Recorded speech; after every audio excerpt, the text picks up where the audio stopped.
Bonjour à tous et merci d'être avec nous sur Radio Westeros. Radio Westeros, c'est toute l'actualité des 7 couronnes, de Moat Cailin à Dorne et des îles de Fer à Castral Rock. Tout d'abord, un mot de notre sponsor. Radio Westeros est fier d'être partenaire de la Banque de Fer de Bravos. La Banque de Fer, le meilleur placement au meilleur taux. Attention, un crédit vous engage et doit être remboursé. Vérifiez vos capacités de paiement au crédit à la visite des sans-visage. À présent pour le programme. Nous commencerons cette belle journée avec le point politique de Marguerite Tyrell, la promise de notre bon prince, Tommen Baratheon. Après les actualités, un segment d'exception présenté par la régente elle-même vous sera proposé. La reine Cersei vous emmènera au cœur du terroir de Westeros, dans ses vignes et ses cépages qui font la beauté du royaume que nous chérissons tous. Ce sera ensuite l'heure du segment Société, avec le témoignage d'une mère ayant bien du mal à contrôler ses enfants, épaulée par notre spécialiste en éducation, Gregor Clegane. Enfin, Petyr Baelish, alias Littlefinger, l'ancien grand argentier, offrira aux messieurs timides des 7 couronnes ses bons conseils en séduction. Vous connaissez le dicton, l'hiver arrive et l'amour réchauffe le cœur. Passons donc le micro à Dame Tyrell, spécialiste des intrigues politiques en action à Winterfell comme à Harrenhal. Bonjour et bienvenue dans notre chronique Point politique à Westeros. L'information du jour, c'est évidemment la progression de la manifestation sauvage des marcheurs blancs vers le mur. Vous n'êtes pas sans savoir que ceux qu'on appelle aussi les autres représentent le mouvement écologique et durable de Winterfell. Leur influence sur le royaume était à son apogée il y a quelques centaines d'années, mais le mouvement était tombé dans l'oubli, jusqu'à il y a quelques mois, où les manifestants ont retrouvé leur ardeur et ont commencé à emmener leurs manifestations vers le mur. Leurs revendications sont claires. Le climat s'est trop réchauffé à Westeros ces dernières années, preuve étant que les étés duraient bien plus longtemps que les hivers. Leurs agissements sont de plus en plus violents, mais paradoxalement, leur nombre de sympathisants augmente. Même si la garde de la nuit et ses boucliers devraient les empêcher de passer la frontière, nous espérons que les manifestants sauront se montrer raisonnables et cesseront cette démonstration absurde de violence. Dans l'actualité également, la dette de la couronne ne cesse d'augmenter. La guerre a été rude et la famille Lannister subit aujourd'hui le revers des pillages. Heureusement, la puissance de la famille Haut-Jardin, unie aux Lannister par mon imminent mariage avec le prince Tommen, permettra de relever le pays. Et les 7 savent que les Lannister en ont besoin, car un Lannister paye toujours ses dettes. La nomination d'une nouvelle main du roi aura lieu dans les jours qui suivent, ainsi que celle des nouveaux membres du conseil restreint. Et pour terminer ce point politique sur un ton plus joyeux, des nouvelles d'Essos. Entre les cités d'Astapor, Meereen et Yunkai, la jeune Daenerys Targaryen a fait un travail considérable pour le respect des droits de l'homme. Non seulement elle a affranchi les esclaves de ces pays barbares, mais elle a en plus mis en place le gouvernement et les différentes infrastructures qui lui permettront de prospérer. Cependant, quelques opposants restent circonspects. Nous nous souvenons tous de son grand-père Aerys, dit le Fol, qui n'hésitait pas à brûler vif ce qui lui déplaisait. Nous espérons tous pour les braves habitants d'Essos que la jeune souveraine saura régner de manière partiale et juste sur son royaume. Mais n'oublions pas que monarchie rime souvent avec tyrannie. Merci à tous d'avoir suivi notre chronique, vous retrouvez Mimi en direct du Donjon Rouge. Merci Marguerite pour cette fine analyse des débats agitant la société des 7 couronnes. Je profite de l'occasion pour appeler votre mariage imminent à notre bon prince Tommen. Pour mémoire, le menu sera composé exclusivement d'aliments liquides et toute référence aux fiancés dont on ne doit pas prononcer le nom est interdite par décret royal. Continuons d'ailleurs dans la royauté avec la reine Cersei et ses escapades gourmandes dans le terroir. C'est à vous. Westeros, ses fruits frais, son bon vin et ses orgies. Terre de nos ancêtres pétrie de longues années d'été et de massacres. Je suis allée pour vous à la rencontre de Jean Noël, viticulteur depuis maintenant plus de 30 ans. Si le vin de Jean Noël est si prisé dans la région, ce n'est pas simplement parce que le raisin y pousse bien. C'est avant tout une affaire de passion, de patience et de famille.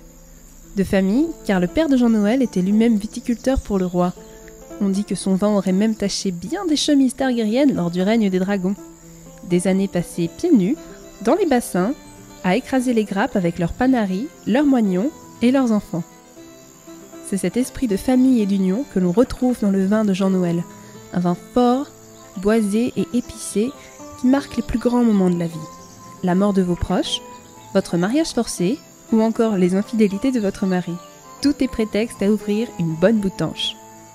En visitant les caves de Jean Noël, j'ai pu en apprendre davantage sur le quotidien des bouseux. Quoi de plus gratifiant qu'une visite chez les pauvres pour se rappeler que la vie est quand même mieux quand on a de quoi se payer des chaussures. La vie de Jean Noël ressemble peut-être à une chanson de Daniel Guichard, mais elle est authentique. Et c'est cette authenticité que l'on retrouve dans ces bouteilles.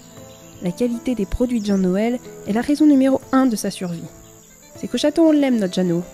Un petit producteur qui vend de la boisson de terroir de qualité, ça se bichonne. Ça se fait pas couper la tête devant son club de pétanque. Enfin, sauf s'il complote avec l'ennemi, là, ça dégage. C'est arrivé avec Michel, un ancien viticulteur du coin. Il a fourni Renly Baratheon pour sa dernière bar mitzvah. Boum, merci, bonjour, au revoir, c'est parti à l'abattoir, on l'a donné à manger en saucisse purée à Geoffrey. Je vous recommande de consommer le Pinot Giano accompagné de 2 ou 3 cailles farcies, lors des grandes occasions telles qu'un mariage. Sa couleur se mariera parfaitement avec le sang des invités assassinés en cas de massacre général. Une astuce 100% Lannister que vous pourrez retrouver sur notre chaîne YouTube Lifestyle, Enjoy King's Landing. En revanche, son dernier cru, le mange-cœur, se consomme en toute intimité. Il accompagnera à merveille vos fruits secs et vos complots les plus vicieux. Quoi qu'il en soit, ce vin de Jean-Noël est un vin câlin et rassurant, un peu comme Jaime les soirs de pluie. Si vous faites un tour par King's Landing, n'hésitez pas à rendre visite à Jean-Noël et à goûter ses spécialités du terroir. Petit pont-plan pour une réduction, passez le bonjour des Lannister, ça porte bonheur. Un grand merci à notre bonne régente qui nous rappelle continuellement son amour pour le petit peuple de Westeros, pour tous ces illustres anonymes qui font la richesse de nos 7 couronnes. Attention, si vous venez des Riverlands, le numéro vert est clôturé depuis le tragique décès du regretté Tywin Lannister. Merci d'adresser vos doléances au conseil restreint. C'est à présent un cas de société que nous allons traiter, en direct de l'autre côté de la mer puisque nous sommes partis à la rencontre de Daenerys du Typhon, une jeune mère célibataire ayant bien du mal à asseoir son autorité sur ses 3 turbulents enfants. Notre envoyé spécial et conseiller en éducation Gregor Clegane, plus connu sous son nom de scène, La Montagne, a eu la gentillesse de l'aider dans ses démarches éducatives grâce à des conseils simples que vous pourrez réutiliser chez vous. Daenerys, parlez-nous de votre quotidien. Oui, alors déjà bonjour. Bon, déjà mon nom c'est pas juste Daenerys, c'est Daenerys du Typhon, première du nom, de la maison Targaryen, reine de Myrrine, reine des Andals du Renard et des premiers hommes, suzeraine légitime des protectrices des 7 couronnes, Khaleesi de la Grande Mare d'Othrak, la briseuse de chêne, l'imbrûlée et mère des dragons. On va remettre les choses à leur place parce que tu parles pas à la première dégueuse. Donc, pour revenir à nos moutons, enfin à nos dragons, vous avez compris. Moi je vais vous parler de mes 3 gamins qui arrêtent pas d'en faire qu'à leur tête. Franchement, je vais vous le dire franchement, j'en ai ras la couenne. Vous savez comment c'est, les gosses quand ils sont petits ils sont mignons, ils crachent des taux de petites flammes, on fait des barbecues, c'est sympa. Ils vous mordillent gentiment, tout ça. Mais une fois que c'est ado, je vous dis pas les crises, et vas-y que je crame les chefs des villageois, puis les gosses. Oh bah ça va, Drogotte, tu commences à me les briser, Excusez-moi, si c'est l'aîné le pire, la dernière fois il a failli me bouffer le bras, ce con. Enfin bref, tout ça pour vous dire que j'arrive plus à m'en dépatouiller de ces gosses-là. Vous vous rendez compte un petit peu de la gratitude ? On risque sa vie en allant dans les flammes pour faire éclore leurs œufs, et voilà comme on est remercié. Et ça suffit Viserion, tu lâches ton frère maintenant, Tu vas finir dans une cave, ça va pas faire un pli. Donc si vous voulez mon avis, moi j'aurais jamais dû les ouvrir ces œufs, j'aurais dû les revendre et m'acheter une Fiat Punto. D'accord, merci Daenerys. On va maintenant s'adresser à notre expert, La Montagne, le grand frère. La Montagne, bonjour. Bonjour. Alors, monsieur La Montagne, on voit clairement que dans cette situation, le dialogue est rompu. Et le dialogue est rompu, et oui, enfin, faut dire ce qui est, ces gosses ils sont très cons aussi, hein. Je veux dire, crise d'ado ou pas, bouffer les gosses des villageois c'est pas la meilleure chose à faire, mais moi je le fais pas. Ah bah quand je vous dis que vous êtes des cons là, les trois.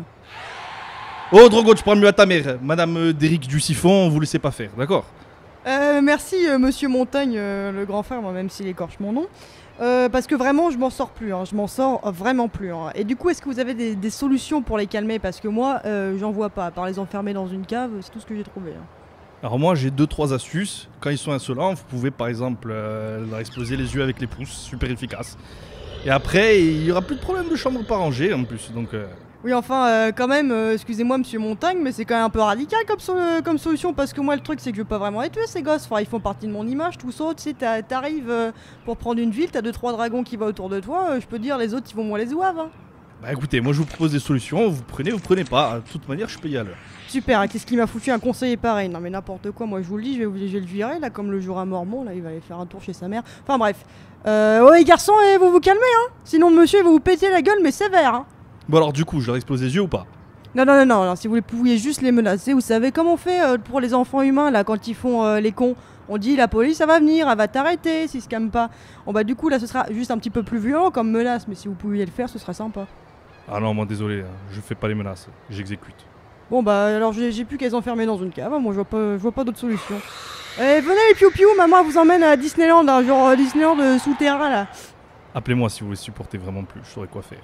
Encore une fois, Ser Grégor démontre qu'avec un peu de patience, beaucoup d'amour et un soupçon de fermeté, il n'est pas si difficile de se faire respecter. Parents de Westeros et d'ailleurs, prenez-en de la graine, on ne rencontre pas un tel modèle de pédagogie tous les jours. C'est l'heure à présent de notre dernier segment, en compagnie de Petyr Baelish. L'ancien grand argentier, qui a su se faire un nom, ou plutôt un surnom avec son diminutif Littlefinger, veut à présent venir en aide aux jeunes hommes du royaume qui ont parfois du mal à trouver l'amour. Avant la publication de son premier livre, The Game, de la MILF comme s'il en pleuvait, voici ses conseils séduction en exclusivité sur Radio Westeros. Bonsoir les King Landou, ici Petyr Baelish, dit les doigts de fée. Ce soir, pour Creepy Cup Artist, une chronique tout en douceur et couteau dans le dos. Enfin, dans le cœur plutôt, puisqu'il va être ce soir question d'amour. On me demande souvent, moi qui ai commencé en tant que père macro, comment séduire la femme de mes rêves, Petyr? Explique-nous. Eh bien, c'est facile. Il suffit de commencer par lui dire, tout simplement. Allez-y, vraiment, lancez-vous, et professez votre amour. Les femmes aiment l'audace, la détermination. Mais si elles aiment surtout quelqu'un d'autre, ne vous avouez pas vaincu. Plutôt que de vous disperser à viser quelqu'un d'autre, ou simplement accepter qu'on puisse ne pas vous aimer, employez-vous plutôt à ne jamais lâcher prise. Car, rappelez-vous, 100% des perdants ont renoncé. Au lieu de cela, devenez son confident, son meilleur ami, soyez présent, toujours. Mieux vaut régner en friendzone que servir votre second choix. Surtout, n'oubliez pas que les temps sont durs et patriarcaux, et qu'une trop lourde responsabilité peut parfois peser sur les épaules d'un homme jusqu'à en perdre la tête. Si d'aventure, ou d'odieuse mais nécessaire conspiration, l'être aimé devenait veuve, n'hésitez pas à redoubler d'ardeur et multiplier les sous-entendus licencieux. En bref, profitez des moindres faiblesses de celles que vous aimez tant. Mais prenez garde, il est aussi tout à fait possible que l'objet de votre douce convoitise passe de vie à trépas. Je suis d'ailleurs bien placé pour vous en parler. Pardon. Reprenons. Même la femme de vos rêves mortes, ne renoncez pas, ne passez pas à autre chose. Les MILF, c'était bien quand on vivait un peu plus longtemps que 35 ans.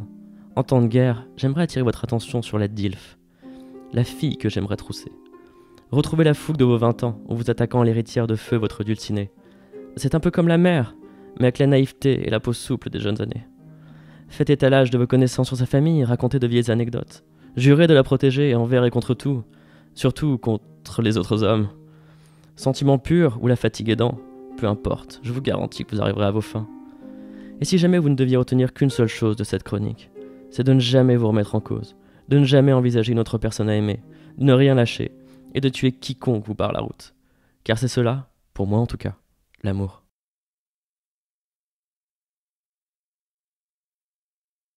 C'est la fin de cette édition matinale de Radio Westeros. Après un interlude musical, retrouvez notre programme culinaire, les bonnes tourtes d'Olenna Tyrell, cette adorable grand-mère dont les épices secrètes vont encore une fois vous étonner. Et à 13h, juste après le sermon du Septon, la météo vous sera présentée par Jon Snow en direct du mur.